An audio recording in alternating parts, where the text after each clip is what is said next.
Bienvenidos a 360 grados, una visión global de la noticia, un espacio para debatir sobre todo lo que sucede en Colombia y en el mundo.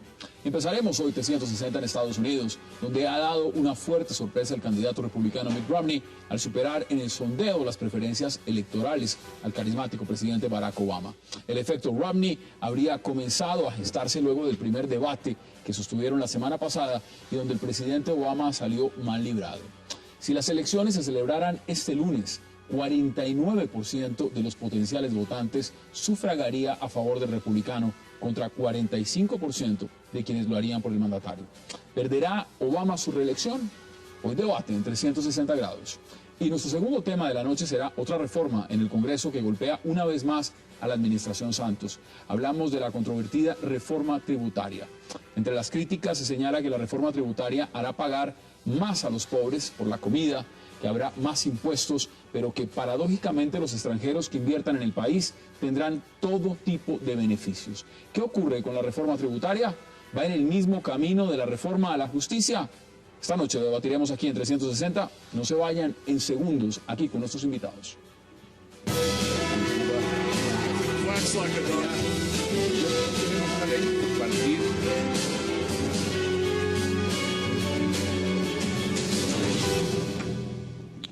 Y arrancamos el debate sobre cómo empezó ya a superar Mitt Romney a Barack Obama en los sondeos de preferencia electoral en los Estados Unidos. Y para eso están esta noche con nosotros Richard Emblin, Philippe Bolán y Jorge Garrido. Caballeros, qué gusto, qué placer que estén esta noche con nosotros aquí en 360. Buenas noches, César. Buenas noches.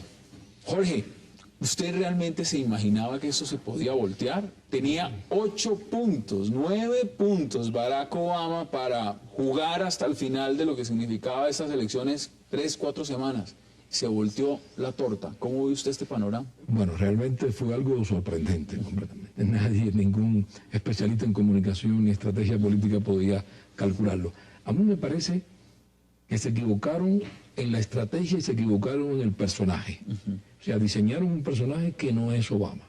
Le quitaron a Obama lo mejor que tiene Obama, entre otras cosas la emoción.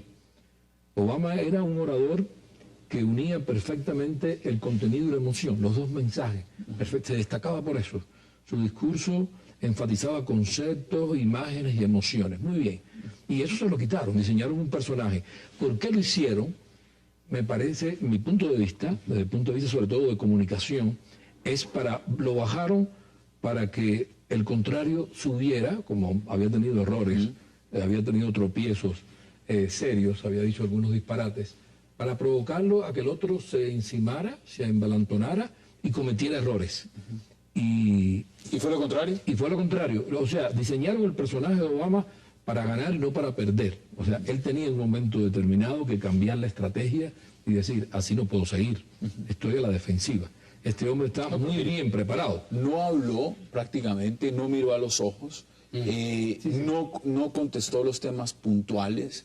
El otro fue a la ofensiva, como usted lo dice completamente. Ahora, Richard, ¿cuál es su primera impresión? Porque muchos se preguntan, un debate presidencial, uno solo, faltan 2, un debate presidencial, ¿puede cambiar tanto la balanza en un tema coyuntural en los Estados Unidos donde se ha debatido temas de fondo? Reforma a la salud, tema económico que tiene copado absolutamente todo, en lo que fue las primarias republicanas tan sangrientas donde ganó Mitt Romney.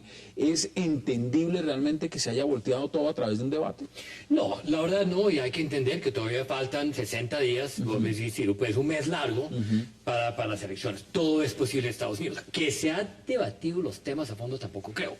Yo creo que Obama ha sido presidente durante 4 años y se ha dado cuenta en el debate que ya le toca ser candidato a la presidencia. Venía muy cómodo. Venía muy cómodo, venía asegurado. Mire la última encuesta, Si las elecciones presidenciales fueran este lunes, ¿usted votaría por Barack Obama, 45%, Mitt Romney, 49%?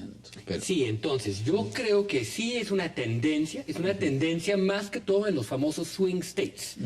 Esto puede influenciar un voto blanco tradicionalmente republicano, que no es de la extrema republicana, el Tea Party, sino como la gente No está tan a la moderada, derecha. la gente moderada de Wisconsin, de la Florida, de Iowa, de los Carolinas, que son sumamente importantes, que suman casi 30 puestos dentro en el colegio electoral. el colegio electoral. Pero que no cambia, puede ser una nueva tendencia y Obama le va a tocar salir ahora en campaña.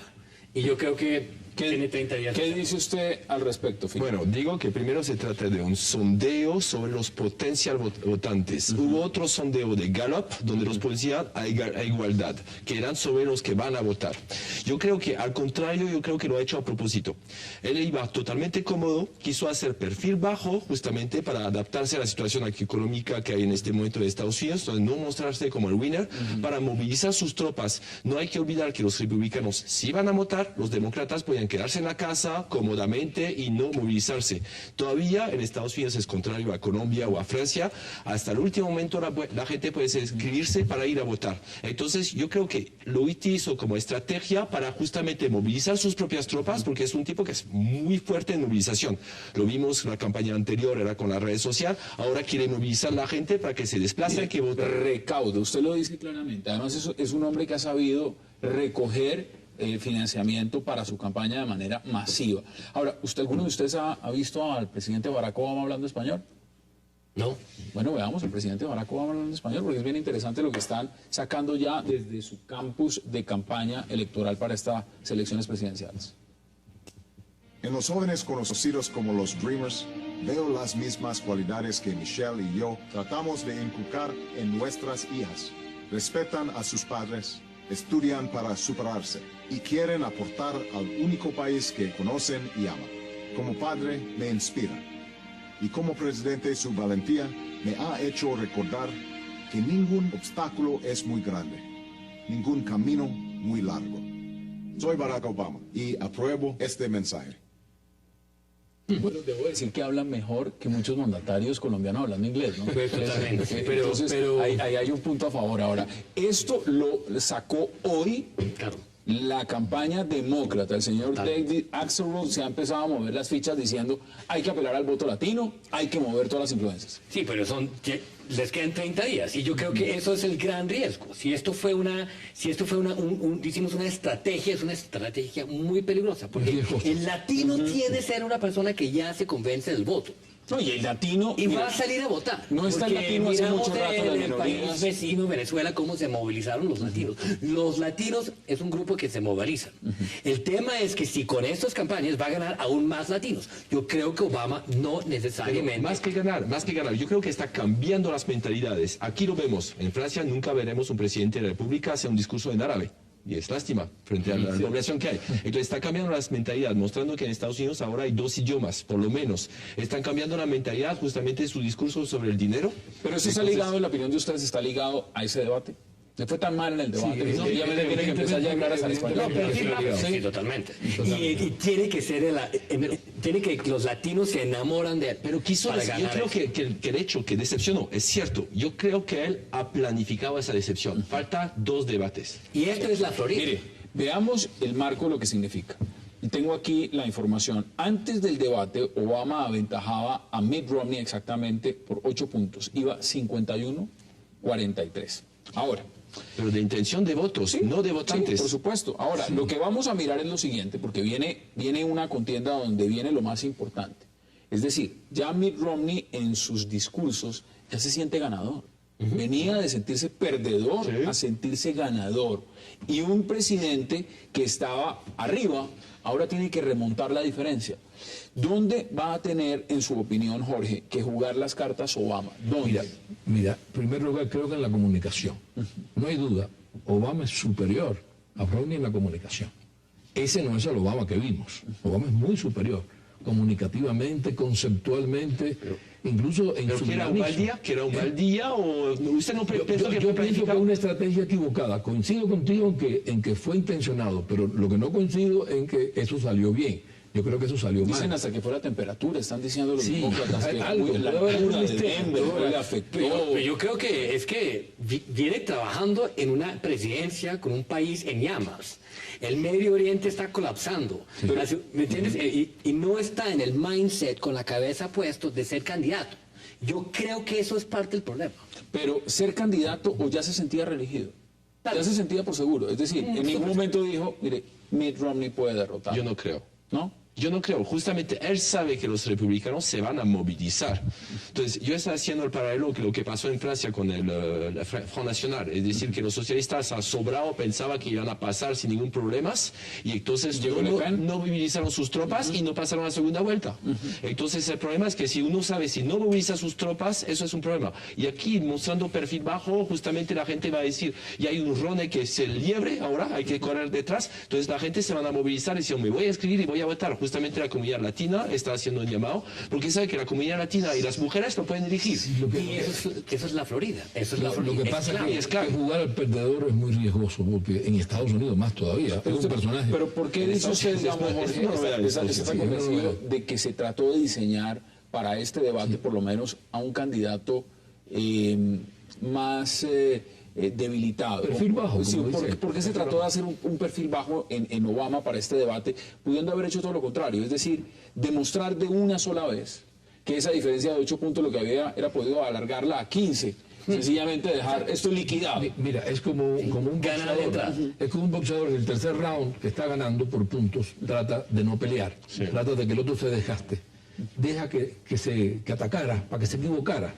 Entonces ese perfil bajo evidentemente es una estrategia comunicativa, yo considero equivocada. Bueno, hay que recordar también de que los demócratas venían con una campaña relativamente sucia con el tema del 47%. Es decir, sucia en el sentido de la interpretación del 47%. Y una de las estrategias que uno podría decir de que en este momento Obama se paró para atrás, porque atacar de frente a Romney sobre sus políticas, su plan, sus impuestos, la visión que tiene con la medicina prepagada, decimos, el tema de la reforma de la salud. No, exactamente, que podría él salir como otra vez el atacador. Pero por el otro lado, yo creo que mucha gente está cuestionando en Estados Unidos de que si todo lo que representa dinero, todo lo que representa ser empresario, todo lo que significa ser en Estados Unidos rico es malo. Yo creo que los demócratas, Obama ha estado muy crítico de Romney en esa parte y no lo quiere mostrar. Y eso, bueno, la gente está diciendo, oye, pero ves. No. ¿Ustedes creen que esto se va a definir sobre el tema económico? ¿Sigue siendo el tema económico el tema central de la agenda de esta? Obama sabe que la preocupación principal de los americanos en este momento es el tema económico. Creación de empleo. Sí, es obvio, pero él siempre ha estado en el tema social y va a continuar el tema social. Entonces, yo pienso que se va a decidir en el tema social. En lo económico está todo dicho. Es lo que quiere, lo que quiere él, justamente, cambiar esto. Ese es el escenario favorable para Obama y el incómodo para Romney. Pero eso no es lo que y Biden puede jugar un gran papel el jueves. Bueno, vamos a mirar. ¿Qué puede hacer? Porque ahorita también viene debate y es un tema bien interesante. Las cartas en la vicepresidencia. Paul Ryan, Joe Biden. Dos figuras totalmente opuestas, no solamente en el contexto mismo de lo que es la edad, sus posturas, lo que representan los valores intrínsecos de los dos. Uno viene, Paul Ryan, representando claramente al Tea Party, a una sección mucho más radical, ultraconservadora, podríamos decirlo, de lo que significa el Partido Republicano. Y antirreforma social. ¿Usted sí cree que pueda el vicepresidente apostarle, ayudarle en la cuota al presidente Obama? Sí, yo creo que es el segundo round del campeonato de boxeo. Ahora llega el punch. Ahora llega el punch y va a ser todo ilícito. Y nadie tiene nada que perder en el punch. No es como Biden con Palin, que es mujer de 4 años, caballeroso, respetuoso, mujer de Alaska, gobernadora. Esto es un tipo que es menor y aquí el jueves van a catar. Y él le va a tocar ganar la pelea de Obama. Sí, ahora, yo creo que eso va a depender mucho el jueves. Y ahí no creo que va a ser perfil bajo, al contrario. Ahí ninguno de los dos puede salir con perfil bajo. No, ahí sí. Y el vice republicano es agresivo. Es una persona agresiva. Representa a la parte, es más, representa al nuevo sector más poderoso del Partido Republicano. Si ustedes tuvieran que mirar la coyuntura en este momento, en lo que representan estas encuestas, ¿dirían que es momentáneo? ¿O que puede volver a cambiar? Es decir, ¿la diferencia se puede volver a hacer más acentuada a favor de Romney o Obama tiene posibilidades de repuntar. Yo estoy de acuerdo con Jorge, es una fuerza de muchas comunicación. reservas. Obama tiene muchas reservas todavía para poder atacar y reaccionar, por supuesto. Sobre todo en el aspecto comunicativo, el vínculo con la sociedad o con lo social. Lo vimos con este discurso en español. Exactamente. Eso es nuevo. Pero Es una idea muy ingeniosa. lo que pasa es que esto no es, no es un voto popular, es un voto del colegio electoral. Entonces yo creo que realmente Obama podría ganar en términos de votos. Vamos a ver cómo está el tema, justamente los estados importantes, y Exacto. hablemos de California, Florida, estados como Pensilvania, que pueden ser los más importantes en el tema electoral en los Estados Unidos. Damos una breve pausa en 360 y ya regresamos con nuestros invitados para seguir debatiendo, analizando lo que ha sido el repunte de Mitt Romney en las elecciones presidenciales en los Estados Unidos, que ahora va a la cabeza por encima del presidente Barack Obama. Ya volvemos, no se vayan.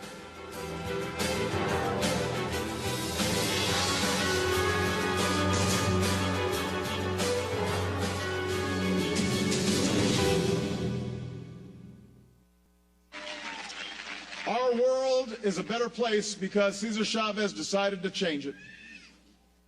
Nuestro mundo es un lugar mejor porque César Chávez decidió cambiarlo. Honremos su recuerdo, pero más importante, estemos a la altura de su ejemplo. Gracias, Dios os bendiga, Dios bendiga a Estados Unidos y 3, sí se puede. Sí se puede. Sí se puede. Thank you, everybody. Esas son las cartas que tiene que jugar el presidente Barack Obama, que todos están diciendo, apostarle a lo seguro que son las minorías.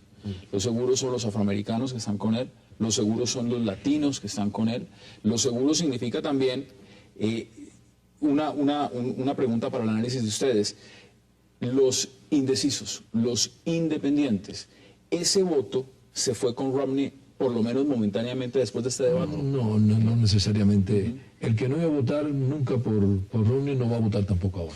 Ese está descartado. Es más favorable que capte ese voto el Partido Demócrata, que está un poco más en el centro, que los mismos valores muy conservadores que están radicados en este momento en el Partido Republicano y específicamente lo representa el Tea Party. Yo no estoy de acuerdo. Yo creo que el voto indeciso, muchos, se les consolidó el tema con los republicanos. Y se fueron al lado Y republicano. puede ser que se fueron temporalmente.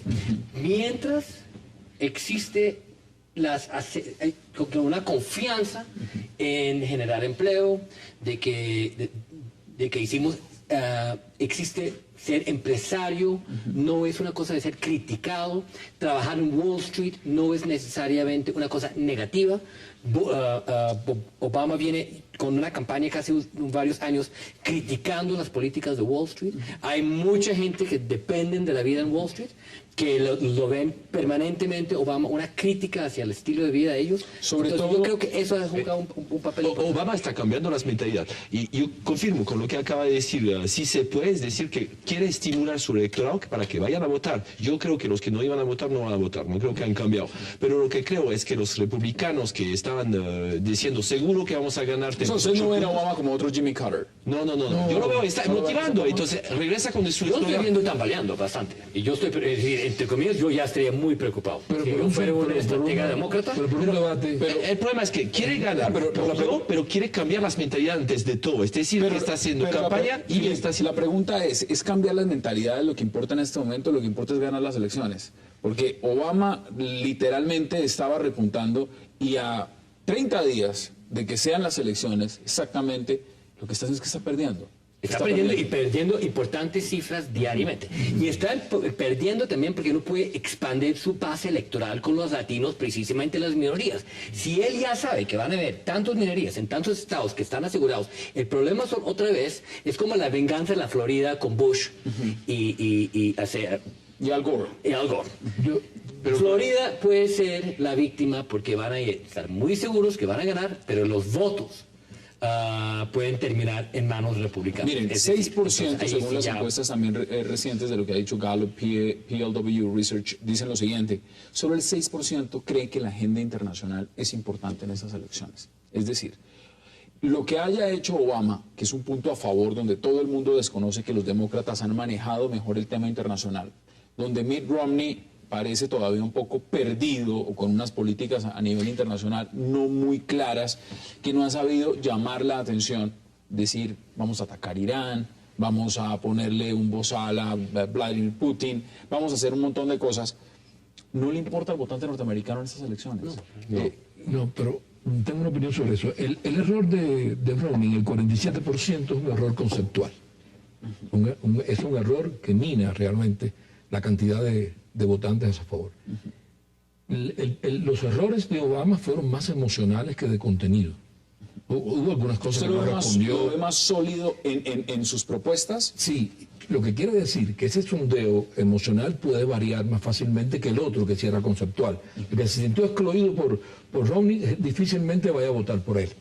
Y el otro sí. Si vemos ahora levantar a un Obama emocionalmente con la capacidad que él tiene, que lo ha demostrado, puede ser que las cosas varíen. Pero no es justamente también eso lo que hizo crecer tanto a Obama, ese carisma, claro, ese gran discurso. Sí, pero lo puede recuperar. Que lo hizo también famoso en esta convención demócrata, pero que al final de cuentas, si uno lo mira en perspectiva, su gobierno no ha sido tan eficaz como lo quieren vender. Claro, pero perdón, en la última etapa de las elecciones lo que decide es la imagen y la emoción. Exacto. Más que los conceptos. Los conceptos han sembrado ya. Pero yo sí creo que hay una inercia en la economía de Estados Unidos. Es decir, no importa hacia dónde van las cifras en los próximos tres meses, que la venta a casa subió 3%, que el desempleo bajó, ya la economía todavía no arranca.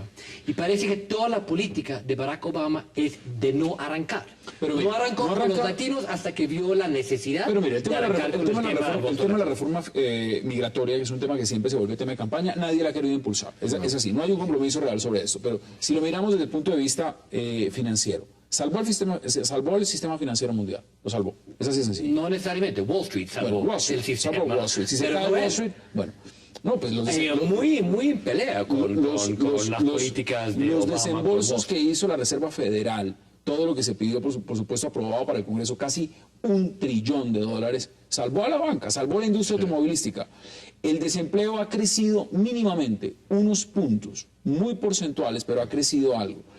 En esa medida, ¿no se le reconoce nada de eso a Barack Obama? Y la salud, lastimo. Sí, es decir que... No, la reforma a la salud es lo que más le atacan. Sí, pero él hizo realmente, yo creo que logró salvar la economía mundial, eso es cierto, y no solamente Wall Street, es decir, que fue una decisión directamente de Washington, y además están cambiando las mentalidades, realmente. Yo creo que Alemania ha salvado la economía mundial. No podría decir. Realmente el tema de la banca mundial, en eso no tiene, Obama ha tenido esto ha sido realmente políticas que vienen de políticas monetarias con Ben Bernanke hace muchos años. Obama lo que fue heredó y lo suavizó, pero en política internacional ha habido también muchos errores grandes en la política del Medio Oriente, políticas que no van a ninguna... Asia actualmente, lo que hizo con Corea, aceptar que triplican la distancia de sus misiles, va a poner un problema con Corea del Norte, entonces Japón mirando esto con los problemas con China, entonces en Asia está fallando totalmente. Palestina nunca hubo una decisión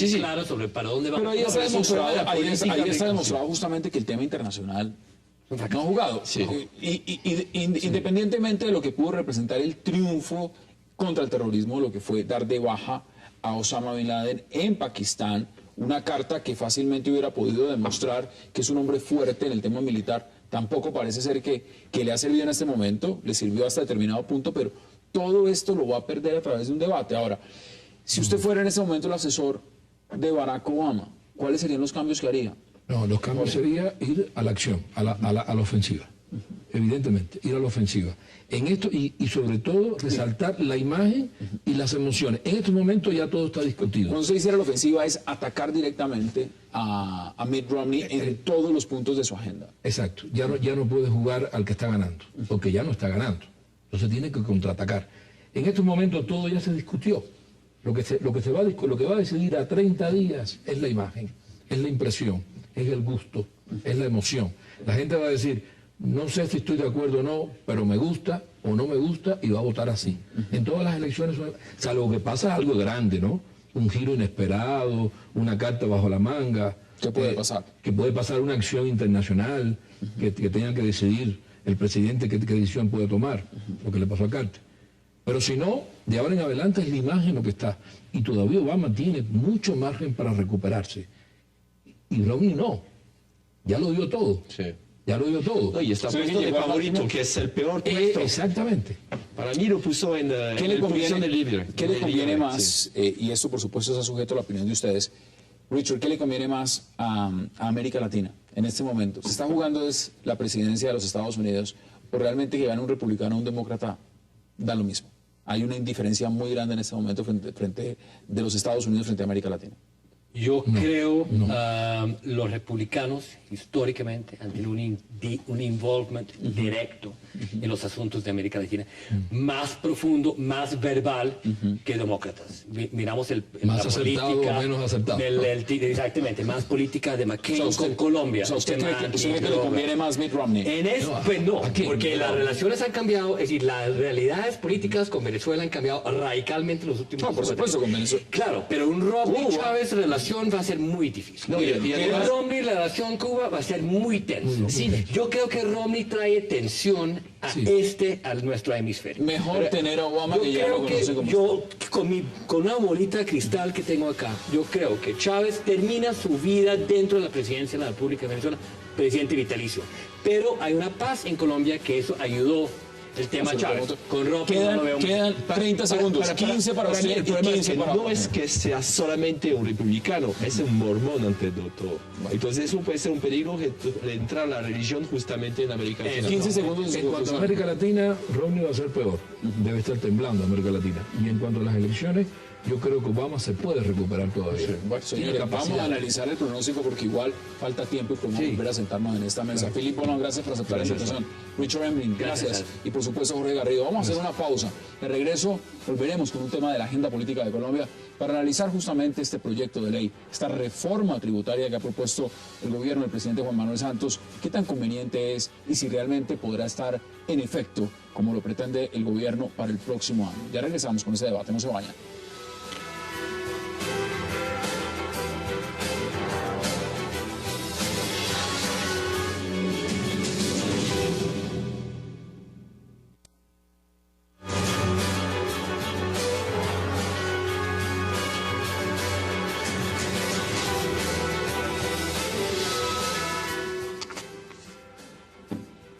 Regresamos a 360 grados y vamos de inmediato a entrar en debate para mirar la coyuntura de lo que significa este proyecto de ley, esta reforma tributaria que propone el gobierno del presidente Juan Manuel Santos. Para eso le doy la bienvenida a tres invitados de lujo para debatir ese tema. A Mario Valencia, al senador Camilo Sánchez y por supuesto también a Andrés Moncada. Señores, gracias por aceptar la invitación. Gracias a ustedes. Miren, vamos a fondo. ¿Le gusta este proyecto? Bueno, yo quiero contarle que yo he sido opositor de las reformas anteriores. Durante el gobierno Uribe, cuando presentó las reformas, nosotros presentamos antirreformas. Esta reforma, quiero decir a los colombianos que cuando entra la reforma por parte del ministro, una cosa es la que entra y otra cosa es la que sale. Y en esta oportunidad tenemos varios personajes que conocen del tema absolutamente y vamos a cambiar muchísimo lo que se ha presentado hasta el momento. Queremos que sea una reforma progresiva, que el que más tenga, más pague. No vamos a permitir que le metamos la mano a los asalariados y a los pensionados fácilmente, como se ve en algunos artículos. Lo que pasa es que hasta ahora empieza la discusión y tenga la certeza que yo, aunque soy ponente coordinador, seré piedra en el zapato para que esto no salga. Como usted lo pinta, eso parece una reforma a la justicia. Es que... ¿Es una reforma a la justicia? Es una reforma que queremos que sea con justicia, porque lo que no está haciéndose en este momento es eso. Queremos que se genere empleo, como ha pedido el gobierno en la primera reforma, donde usted aplica unas modificaciones fundamentales para generar empleo a mediano y largo plazo a través de no quitar los parafiscales, porque está mal entendido. Simplemente es que el gobierno va a colocar unos recursos más un impuesto, que es el de las utilidades, para pagar esos subsidios que se le va a entregar a los productores para generar empleo. Vamos a empezar a desglosar tema por tema, pero inicialmente la misma pregunta. ¿A usted le gusta la reforma? No, por supuesto no me gusta y los antecedentes ya que nos da el senador ponente, coordinador ponente de la reforma, que dice que le va a cambiar muchas cosas, yo le diría que lo mejor sería hundir esa reforma, mejor cambiarla completamente. No, es que eso no es lo lógico. En el Congreso el gobierno propone, pero el Congreso tiene que discutir. Esto es diferente a un presupuesto nacional. El presupuesto muchas veces se modifica el 1%. En una reforma tributaria, 40 o 50% se puede modificar. A mí no me gusta la reforma porque parte de un principio y es que reduciendo los costos laborales se va a generar más empleo. Y decía, aquí en todas las reformas que se han propuesto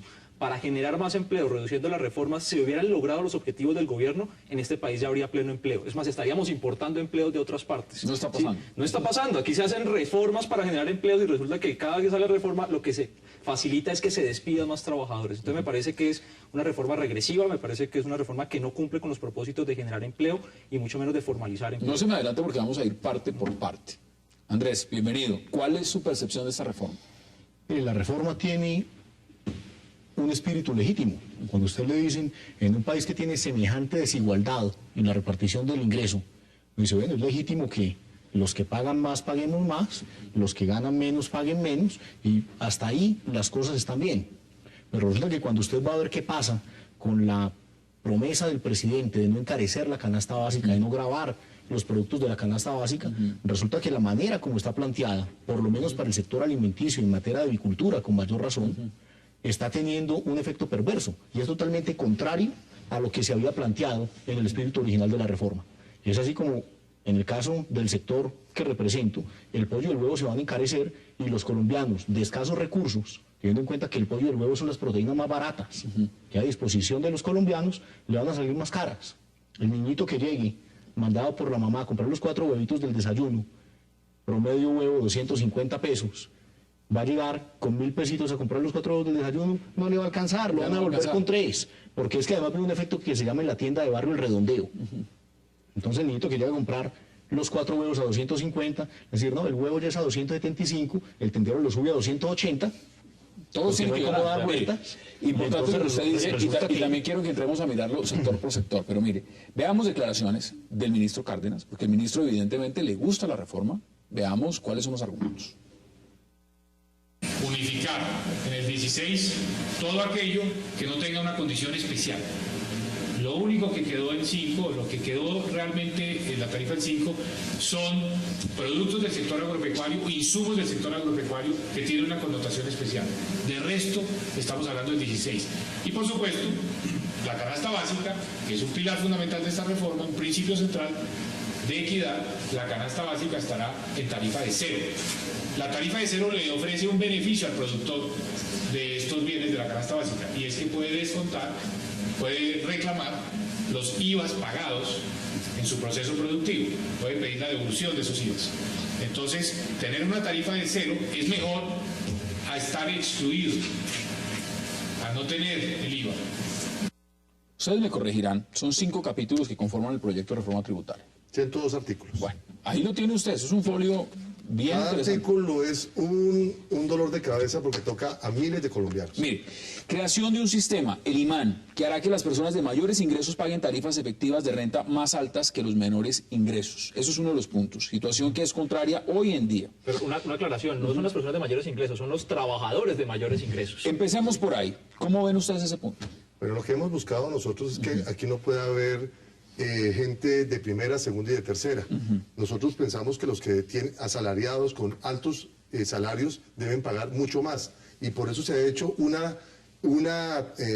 se podría decir una pirámide, para evitar que las personas de ingresos bajos, salarios, un salario mínimo, 2 salarios, 5, hasta 10 salarios, no van a tener ninguna repercusión. Ahí estamos buscando que se dé esa equidad con esa gente que queremos proteger, como lo dijimos con el presidente Santos. ¿Y qué le estamos diciendo? Que los que que tienen muchos más ingresos, que paguen lo que les corresponde. Hay gente que gana 30 millones de pesos y no paga nada porque descuentan, tienen todas las deducciones y al final no están pagando. Aquí se le va a poner una presuntiva a los asalariados altos para que de esta manera paguen lo justo. En Europa usted puede encontrar que pueden pagar 20 o 25% salarios de esta clase. Aquí no están pagando ni siquiera el 5%. En ese tema estamos defendiendo a los estratos populares donde no se les va a modificar las normas y a los que están ganando harto, vamos a poner O sea, ese punto a usted le gusta. A mí me gusta y lo vamos a defender por la progresividad. Mire, Pero insisto en una cosa, mire, senador y Hassan y Andrés, mire, yo insisto en una cosa. Esta reforma es regresiva porque recae con más fuerza sobre los trabajadores que sobre los dueños del capital. Se actúa bajo la lógica de que una persona que se gane mucho hay que gravarla pero a los empresarios, que son finalmente los dueños del capital, no les toca un pelo en las exenciones tributarias que hoy en Colombia valen aproximadamente para la renta 11 billones de pesos. Entonces actúa sobre la lógica, es que hay personas que ganan mucho, pero no son los empresarios, no recaen esos impuestos sobre los empresarios que ganan mucho, sino sobre los trabajadores. Ahí tenemos una discusión porque es que, vuelvo a repetir las modificaciones que se dan. Yo, por ejemplo, estoy diciendo que vamos a caerle a todos los incentivos que regaló el sector Uribe en su gobierno anterior. Se dijo que les dábamos esos incentivos para descontar sectores, fueron 10 sectores específicos donde se le daban toda clase de privilegios. ¿Y qué dijimos? Les vamos a quitar esos privilegios a los que no generan empleo y les vamos a poner las normas claras. Yo le estaba comentando antes de empezar, vamos a proponer el impuesto de remesas. ¿Qué quiere decir el impuesto de remesas? Que lo pusieron con mal nombre porque la gente piensa que es la plática de los que están en el exterior que le vamos a cobrar impuestos. No, es las utilidades de los grandes inversionistas extranjeros que sacan millones de millones en utilidades y que se van sin pagar un solo impuesto. Trajeron mucha inversión, dicen algunos. No, pues la inversión es maravilloso que venga. Sí, pero así mismo se fue. Pero así mismo ese se es va. el argumento de quienes defienden ese tipo de medidas. El gran problema está cuando las utilidades se van del país y no se quedan para reinvertirse en el mismo país y generar un crecimiento sostenido y dinámico, generando más empleo, generando más consumo y por tanto dando una dinámica a la Pero economía. mira, aquí encontramos un ministro que está manejando justamente ahorita esta cartera, pero también en el tema de minas evitó, lo sacaron a tiempo antes de Cerro Matoso, y aquí estamos viendo justamente lo que ha sido también no solamente una política tributaria, sino un tema frente al tren minero. Las políticas que le han permitido a muchas multinacionales entrar a Colombia a grandes beneficios justamente para que inviertan en el país. Mire, aquí tengo cifras. En Colombia, de los 23 millones de la población económicamente activa, y de los 20 millones de ocupados, solo 4.6 millones pagan el impuesto de renta. Si lo miramos en perspectiva, solo 1.1 millones declaran el grueso, 3.5 millones pagan a través de retenciones a la fuente. Pero Hassan, mire, la gran pregunta es, en la problemática fiscal que tiene hoy el país, es que quienes tienen escondidos sus capitales, quienes no declaran, quienes no tributan, van a seguir haciéndolo. Porque primero hay un sistema fiscal perverso, la DIAN no tiene suficiente información, su sistema de fiscalización, me refiero al aplicativo que le permite cumplir con esta tarea, tampoco cruza la información de manera debida. Y cuando hacemos este tipo de reformas, siempre resultamos haciendo los ajustes sobre los que ya tributan. Y resulta que hay una cantidad de personas que o no tributan lo que es, o definitivamente no lo hacen. Definitivamente no lo hacen. Entonces creo que una buena parte de la reforma debería ir orientada a que realmente se amplíe esa base y de esa manera el gobierno obviamente tenga una sanidad fiscal, pero tampoco estemos yendo mucho más allá con la gente juiciosa que sí presenta sus documentos y sus declaraciones. Mire, tengo que hacer una pausa muy breve y de inmediato retoman ustedes la palabra. Hagamos una primera pausa sobre este tema aquí en 360 grados y ya regresamos con nuestros invitados para seguir debatiendo y analizando lo que significa este proyecto de ley que ha presentado el gobierno del presidente Juan Manuel Santos, esta reforma tributaria. No se vayan, ya regresamos.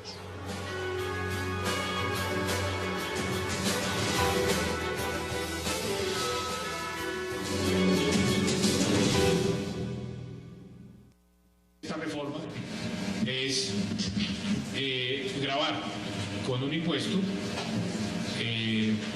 inferior al de los trabajadores activos, pero con un impuesto a quienes tengan pensiones superiores a 10 millones de pesos.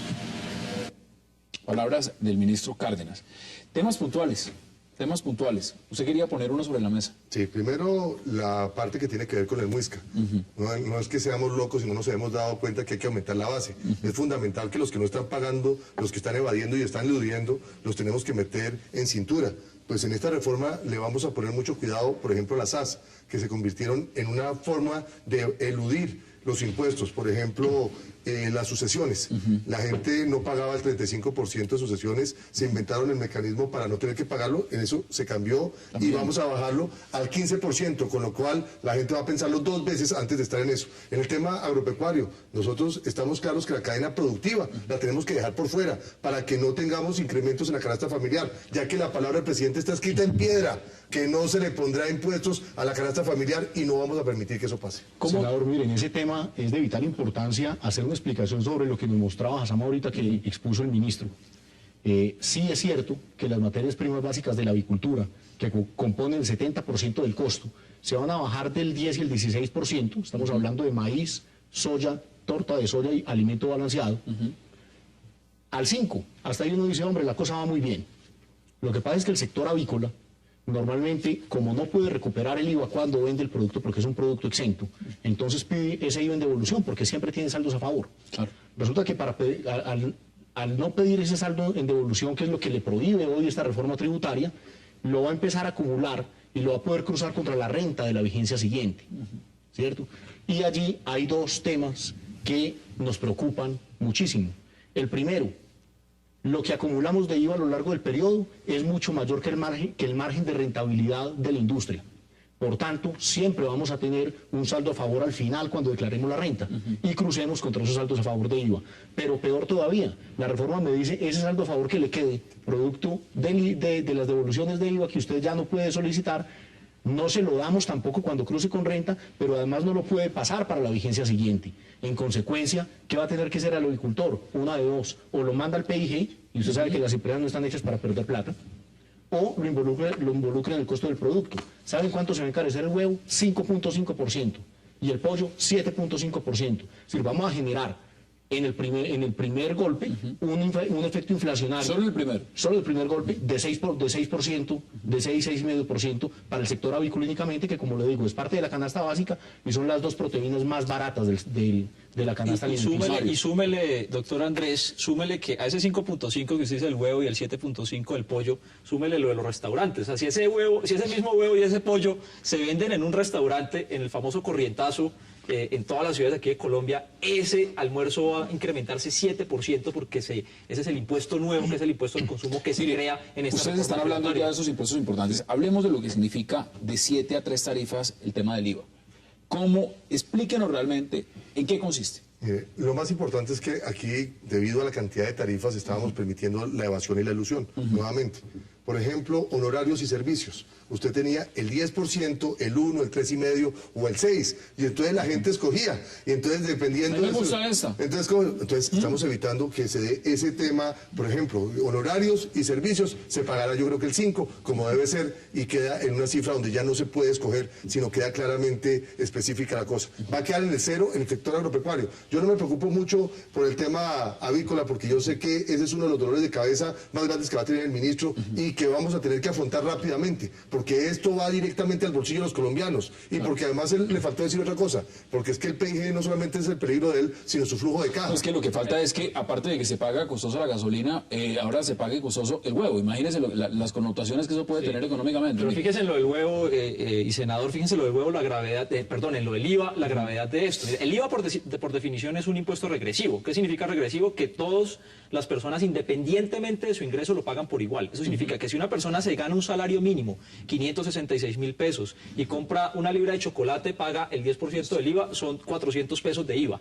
Si quien compra ese chocolate es el señor Luis Carlos Sarmiento, que tiene ganancias por 1.5 billones de pesos al año, Luis Carlos Sarmiento Angulo paga los mismos 400 pesos. ¿Qué ha pasado en la estructura tributaria de Colombia en los últimos años? Estos son datos del Banco Mundial. El Banco Mundial, en un estudio en junio del año 2012, dice que el IVA como porcentaje del PIB, como porcentaje de la producción total del país, pasó en el año 2005 del 5.4% al 5.7%, mientras el impuesto a la renta, que es el impuesto que pagan los productores, pasó del 5.5 al 5.1%. Es decir, hay una tendencia a cobrarle cada vez más a los consumidores y a los trabajadores y cobrarle cada vez menos a los productores. Eso es lo que eso es lo que se refuerza, eso es lo que se profundiza con esta reforma tributaria. Mire, acá hay un tema de fondo y quiero que veamos también declaraciones de lo que han dicho congresistas, por ejemplo, el senador Robledo frente a este tema.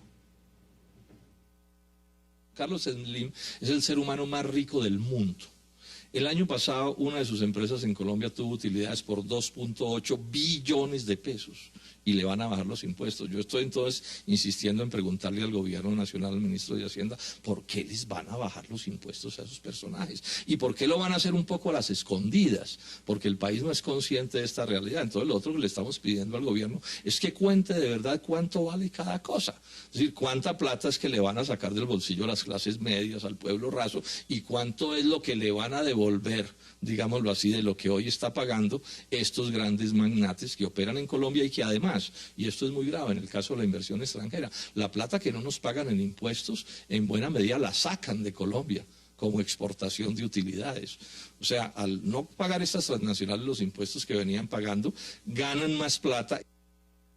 ¿Qué dice usted frente a las declaraciones del senador Robledo? Pues yo le contesté antes, menos mal que no había salido esto, porque lo que yo estoy proponiendo es ponerle impuestos de remesas a estas inversiones extranjeras que sí, son muy importantes que han venido, pero es que están generando millones de utilidades y se tienen que quedar en el país, que aquí lo estábamos viendo, empezaron en el 17% y se fueron bajando hasta el 7% y cuando llegó al 7% desapareció. No, eso tiene que ponerse, el que más tiene más pague. Y yo estoy también totalmente de acuerdo, por ejemplo, el 4 por mil. Una de mis propuestas es que tenemos que empezar a desmontar el 4 por mil si queremos ayudar a la bancarización y a quitar los impuestos indirectos que son regresivos, así digan lo que digan. Yo creo que los impuestos que se tienen que cobrar son los impuestos directos. El que más tiene más paga. Impuesto de renta lo tenemos que bajar por un motivo, porque están con los descuentos que se tienen pagando mucho menos de lo que tendrían que pagar. Yo creo que ahí hay que poner una tarifa donde sea claro, sea medible, y tristemente quiero contarle que hay más de 50 empresas que por la estabilidad jurídica ya están inmunes a cualquier reforma. Eso, y además contarle otra cosa,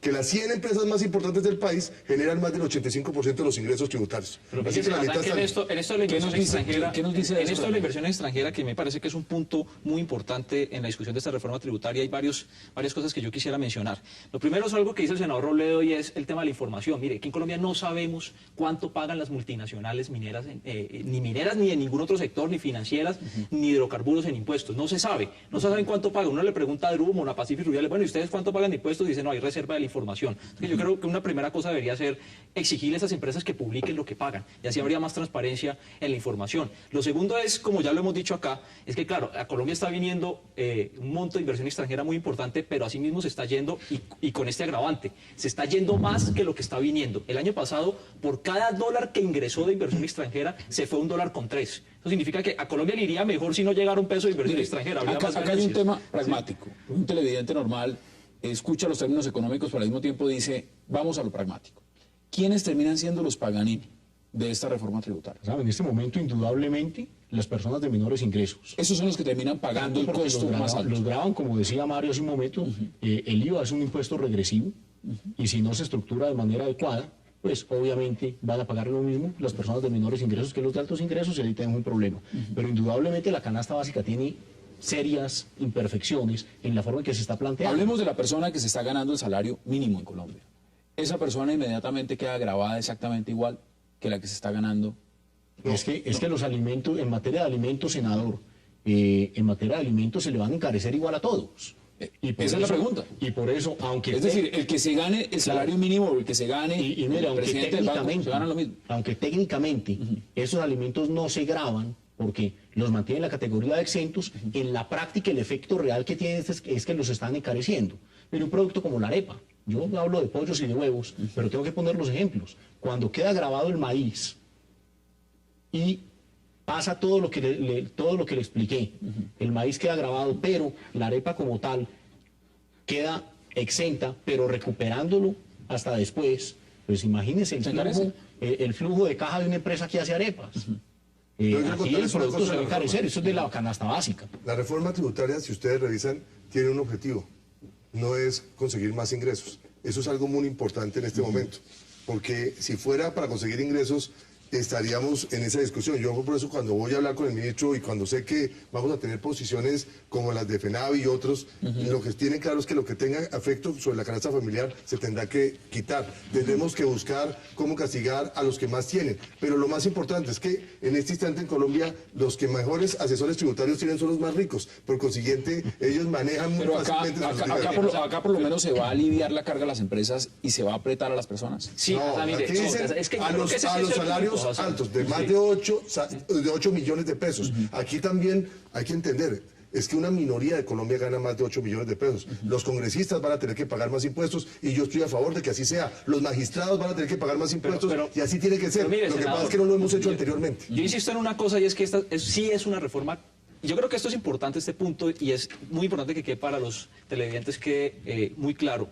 sí es una reforma contra los trabajadores, es una reforma contra los asalariados. La lógica de esta reforma es que se grava más a los trabajadores y a los patrones se les grava menos, ¿sí? En términos, por ejemplo, en términos de los trabajadores, usted decía, ¿cómo afecta eso a un trabajador del común, una persona del común? Se va a golpear de muerte al ICBF, al SENA y a la salud, que son aspectos claves para la calidad de vida de los trabajadores. Lo vamos a tocar a fondo después de esta pausa, hagamos una breve pausa y ya regresamos, porque en el tema fundamental de la reforma tributaria también están eso que usted menciona, el Instituto Colombiano de Bienestar Familiar y el SENA. Ya volvemos con ese punto.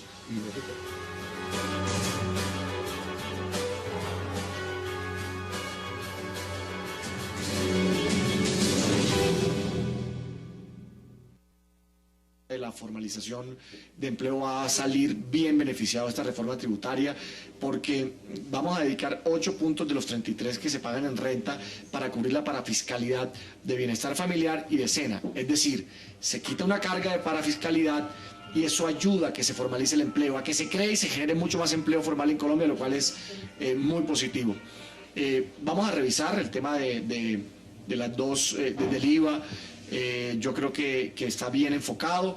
Lo que esperaremos es revisar el articulado, porque muchas veces los anuncios tienen que ir conforme a lo que el articulado establece, y ahí es donde ya uno entra en una discusión mucho más profunda, pero en primera instancia yo creo que la cosa va bien.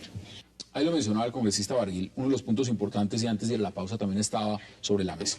¿Qué pasa con el Instituto Colombiano de Bienestar Familiar y con el SENA y con la creación de contribución empresarial para la equidad, el CREE? Explíquenos ese tema. Bueno, primero, la gente piensa que se le va a quitar los recursos al Instituto Colombiano de Bienestar Familiar y al SENA. No es así. Lo que se está haciendo es un tributo que es sobre utilidades, que tenemos que tener mucho cuidado, y que en el Congreso estamos poniendo un parágrafo donde decimos que vamos a tener que darle esos recursos de manera absoluta, seria y contundente, o sea, de los recursos ordinarios de la nación. Y se puede dar esa destinación porque es social, y por eso se puede dar, y no tenemos... O sea, no están en peligro. No están en peligro. Y es una obligación del Estado. Simplemente, en cambio de darle plata al empresario, como se le daba antes, en efectivo, que después no le invertía ni pagaba las cuentas, le dijeron el gobierno: señores, ustedes 6 veces no son serios, les vamos a pagar el Instituto Colombiano de Bienestar Familiar y el SENA, que son costos directos, con lo cual usted va a tener una mayor competitividad, que sumado a los 42.600.000.000.000 de inversión que vamos a hacer en el primer año, esto va a mover nuestra economía y a generar empleo. Eso va a generar empleo. Bueno, ¿se lo ve igual? Sí se golpea al ICBF, al SENA, y se golpea a la salud. Mire, de entrada, a los empresarios se les permite que reduzcan sus costos en 13.5%. ¿Sí? Van a dejar de pagar, por un lado, lo que pagan hoy en costos salariales vale 6.7 billones, que es lo que hoy le están aportando al SENA, al ICBF y a la salud. En el primer año ya entran en déficit. Entonces, cuando una reforma tributaria que en el primer año ya está en déficit de 2 billones de pesos, porque el gobierno lo ha reconocido, el primer año vamos a recordar solamente 4.5 de esos 6.7 que se necesitan, y esos 2.2 billones de pesos que no se van a recoger van a cargo del presupuesto general de la nación. ¿Qué significa eso? Va a cargo del bolsillo de todos los colombianos. Pero además se reemplaza un impuesto que se cobra, o una contribución que se cobra sobre un cargo fijo, que es el salario, sobre un porcentaje sobre un cargo fijo, se reemplaza por un impuesto que se cobra a un porcentaje variable, que es sobre la utilidad. Eso significa que si la utilidad de esa empresa es 0%, la contribución del CREE sería del 0%. O sea que sí se golpea a las finanzas, porque además, una cosa, senador. A las finanzas, yo no he dicho nunca que no se golpean las finanzas. Se golpean los institutos, perdón, mire, pero senador, termino con esto. Se golpea por una forma. Usted sabe que por regla fiscal no es posible crear tributos nuevos que no... que la regla fiscal impide. O sea, la regla fiscal dice: este es el presupuesto general de la nación, si no alcanza, de mala, no alcanza. Si no hay plata para el SENA y el ICBF y la salud, no alcanza. Y punto. No, o sea, si en el año 2, si en el año 3, si en el año 4 hay déficit, la regla fiscal que hoy tiene Colombia no permite que se creen nuevos tributos para nuevos ingresos para eso. Mario, mire, en el tema rural tenemos una condición especial con la mano de obra. Normalmente en la ruralidad se pagan jornales y es un empleo totalmente informal. Sin embargo, cuando hablamos del sector avícola, que por demás es el sector más formalizado del agro colombiano, donde todas las empresas presentan con juicio sus declaraciones, además esa formalidad también tiene formalidad en la generación de empleo.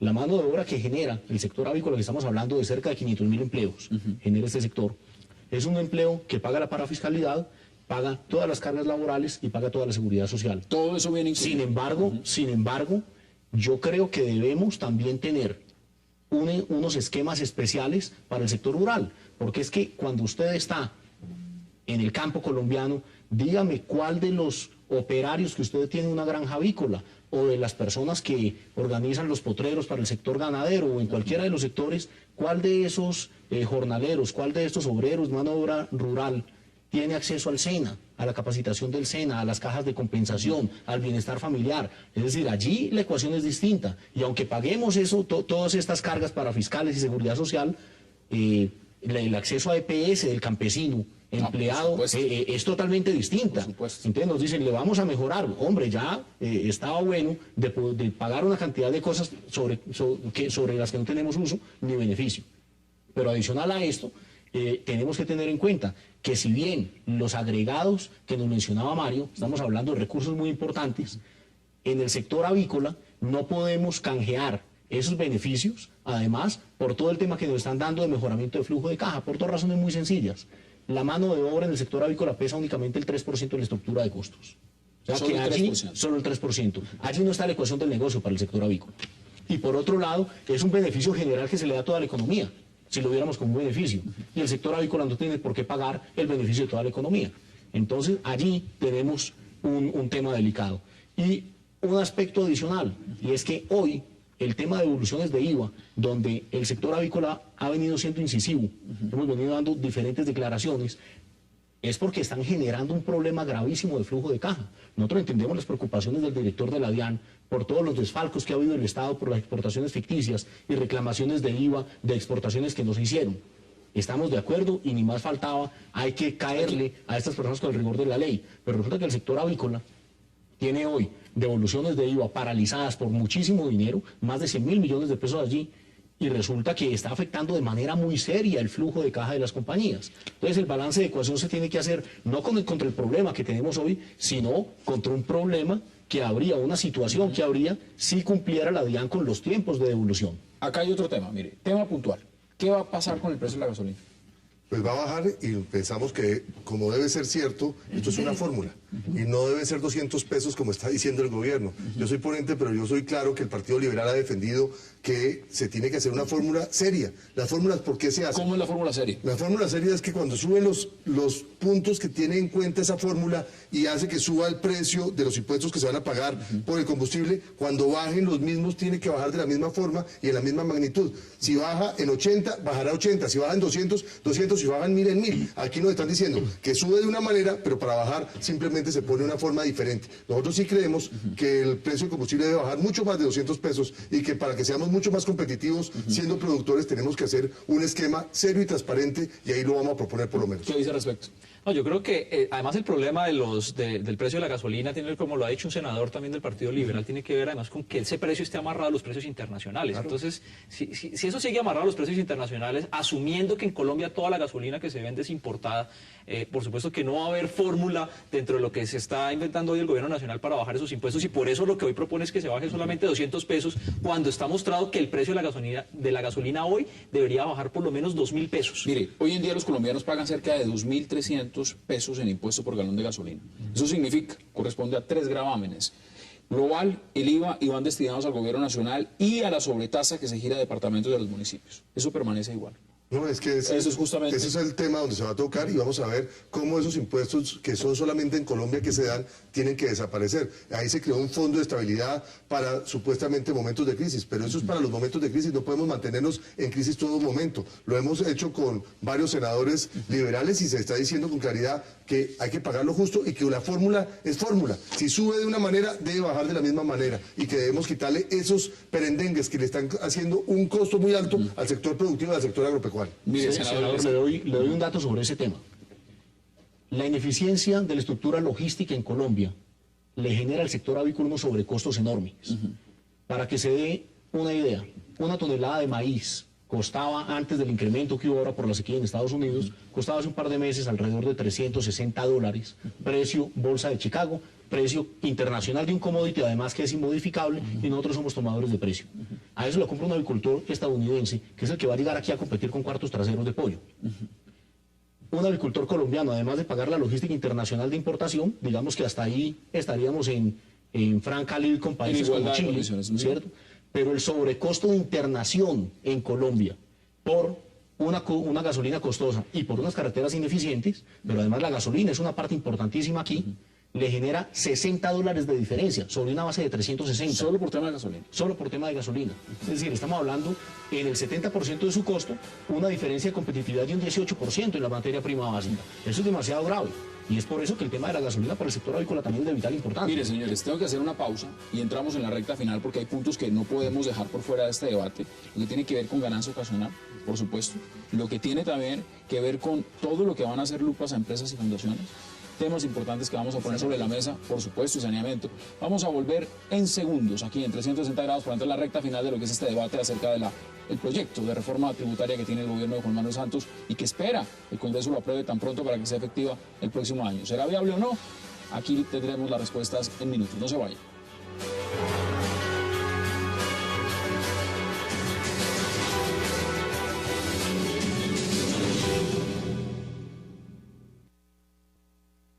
Nosotros consideramos como factor de equidad, y dado que ese es el tema central de esta reforma, que los colombianos de pensiones altas, y hablemos pensiones altas, pensiones superiores a los 10 millones de pesos mensuales, aporten. Señores, entramos en la recta final, pero aquí hay temas, hay muchos temas. Podríamos quedarnos acá 2 horas hablando y todavía no acabaríamos sobre el tema de lo que significa esta reforma. ¿Qué va a pasar, por ejemplo, con impuestos a celulares, vigilancia, gaseosas, restaurantes, prepagada, automóviles? Escoja algunos. Yo le voy a poner ejemplos de vigilancia. Hay que tener mucho cuidado en este país porque de todas maneras es un país violento. Se va a subir del 1.6 al 16%. Del 1.6 al 16%. Es 10 veces lo que se incrementa. Eso es una cosa grave. Lo que tiene que ver, por ejemplo, con los vehículos. Se bajan los vehículos. Yo soy de los que no creo que se va a bajar ni las joyas, ni los vehículos, ni los suntuarios. Eso debe pagar como riqueza, como venía anteriormente, 35%, y lo están bajando. ¿A cuánto? Al 31 más o menos. 31 efectivo, sí. Pero es más, yo creo que puede ser más. Y en este momento, cuando tenemos una crisis en vehículos en Bogotá, donde está esto lleno de vehículos, pues van a entrar más. Van a entrar más. Ahora, ¿prepagadas qué pasa? De las prepagadas pasa del 10 al 16% el IVA, ¿sí? Lo de servicios de aseo y salud tiene un agravante, senador y Hassan y Andrés. Mire, es esto, y es que entre el 80 y el 90% de los costos de esas empresas de servicios de aseo y de seguridad son costos laborales.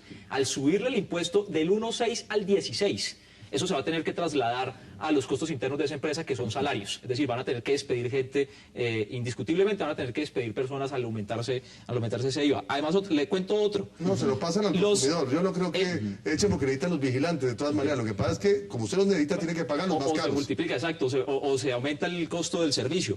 El IVA a las inversiones de los extranjeros en acciones, que es algo que va para el sector financiero, pasa del 10 al 0%. O sea, no se les cobran impuestos a las inversiones extranjeras en acciones, no se les cobran impuestos. Es una locura.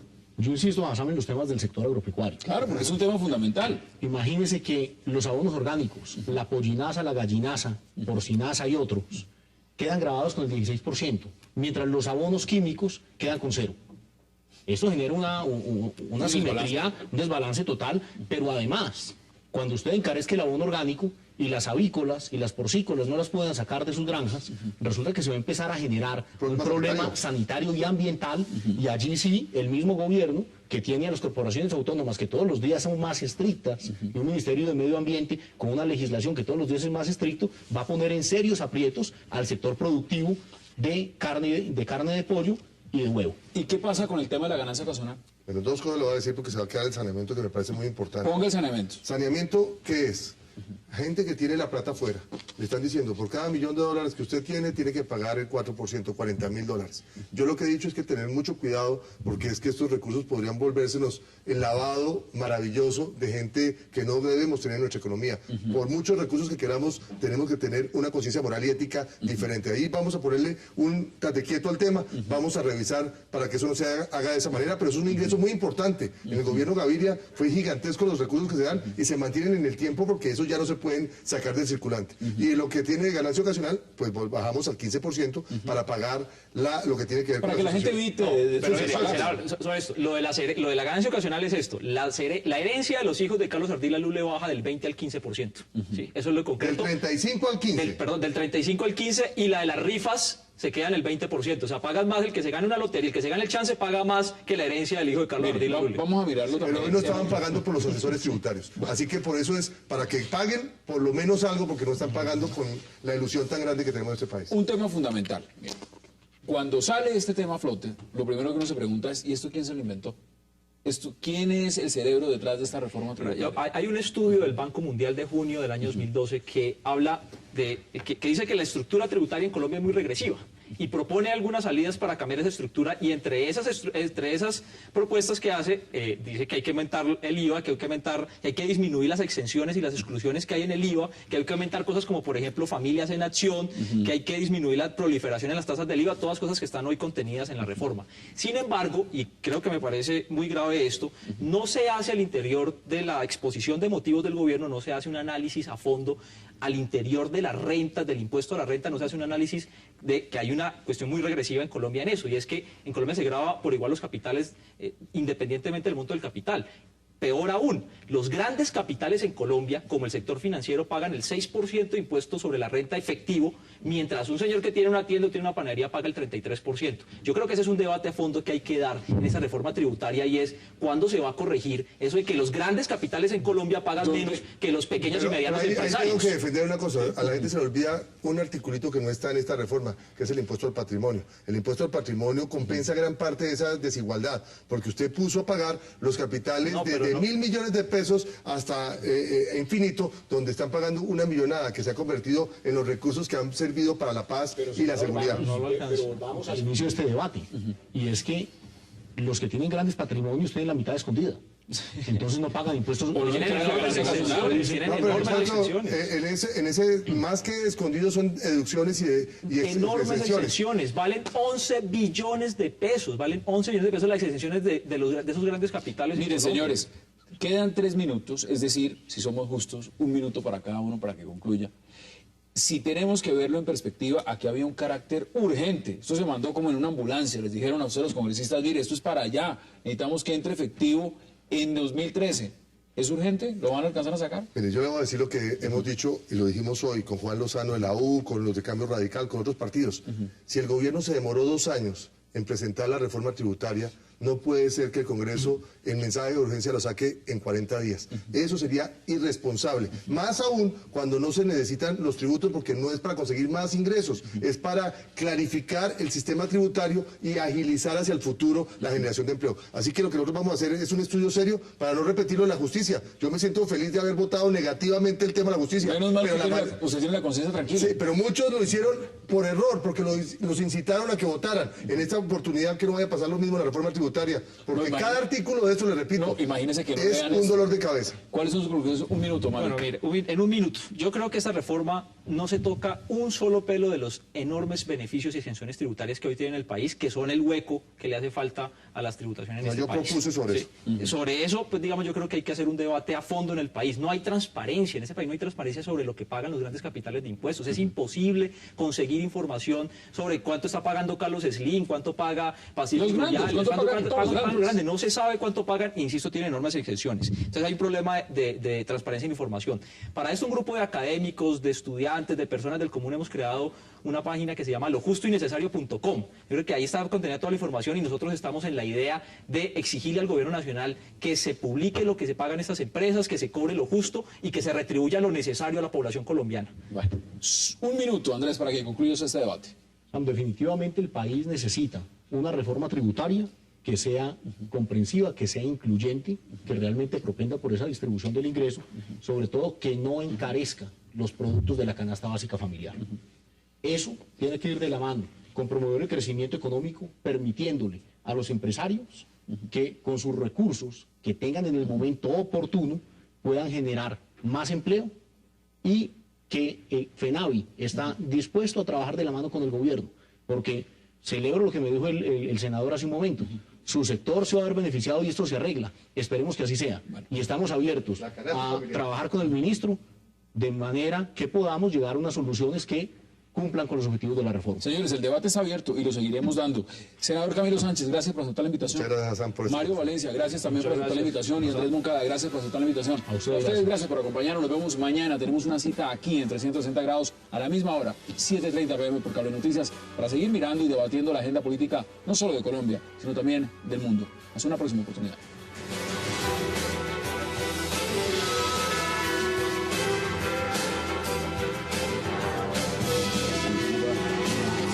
Tenemos